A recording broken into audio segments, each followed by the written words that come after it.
Hey everyone, I know everyone's excited about planting here in South Carolina. It is about 60 degrees today and all the birds are out. I've seen bees, so I'm fighting myself not to start planting flowers that may get frostbitten if we get cold again. So I know we're all doing the same, so today I'm doing some pruning.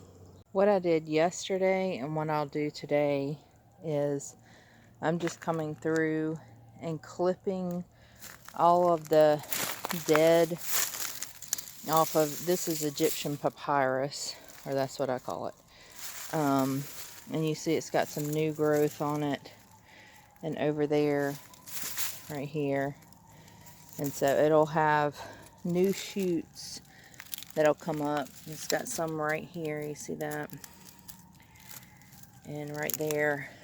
And so I've just cut all the dead off of it. And actually, I'm saving these pieces because they're very beautiful. It would be wonderful in dried flower arrangements. And I also came through here. This is bamboo that I've used as kind of a privacy border. And last year, I just allowed chokeweed to just grow up all over it, and this year I am cutting it off and trying to get it at the base so that I don't have that growing next year. And so what I'm doing is I'm trying to find it at the base, but most of it at the base I've already gotten, or it's over there in that corner, which I can't get to. I have to get a small child to do that.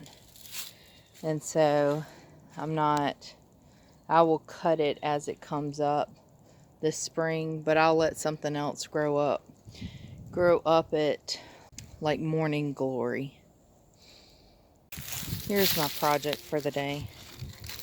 I'm just taking, and all the dead on these I'm cutting off. It's a banana tree.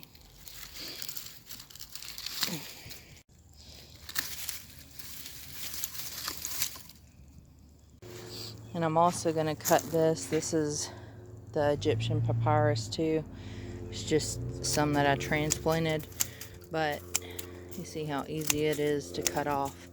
But I'm cutting it all the way to I'm cutting most everything down to the base because it's February.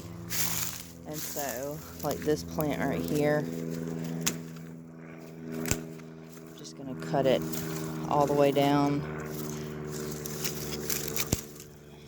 and just let it come back, because it usually comes back more full. And this right here is knockout roses, and I think I've always cut them at the wrong time, but someone told me February, and so I'm just gonna cut them down right now.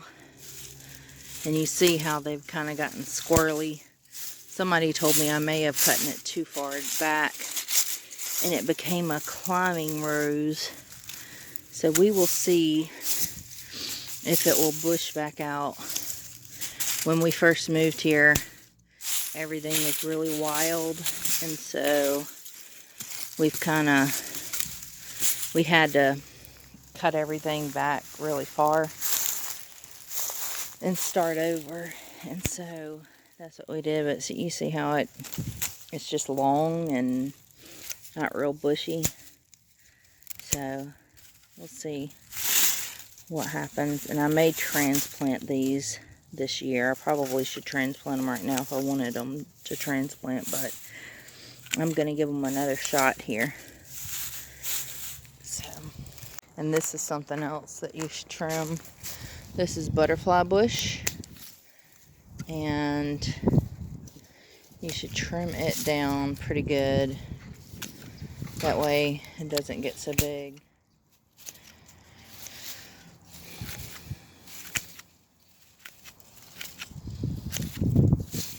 Okay, that looks good.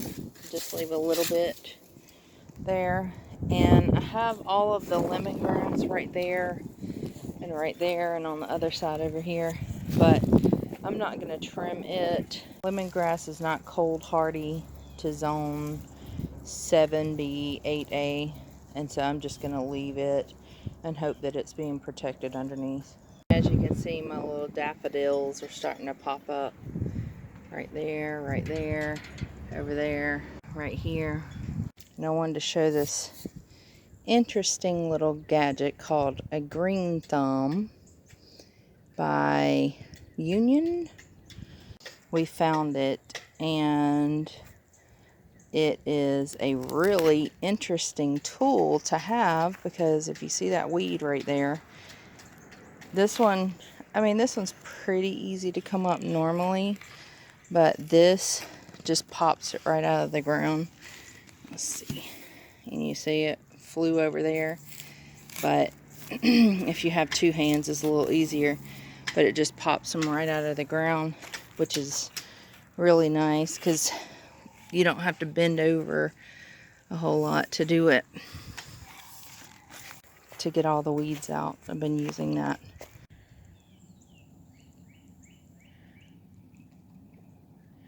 It's a very spring-like day. There's birds everywhere. They're like fighting each other and coming in and out. And so I am actively working at not planting seeds that I shouldn't plant yet, because it feels so good out here. It really feels like spring. Thank y'all for watching.